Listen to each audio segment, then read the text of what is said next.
Here we've got OPPO Reno 4 Lite, and let me show you how to change PIN to your SIM card on the following device.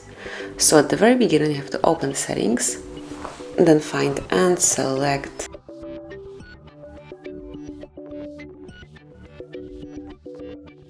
select security right here, and go a bit lower. Here you will find SIM card lock, so just click here, and if you would like to change it, just click on change SIM PIN, enter the current one, tap on OK, and now just enter the new PIN that you would like to apply, then re-enter it just to confirm. So in my case it will be 2580, tap on OK, and that's it. As you can see, change SIM PIN card, so that will be all. It has been changed. Congrats. Thanks for watching. Please subscribe our channel and leave the thumbs up.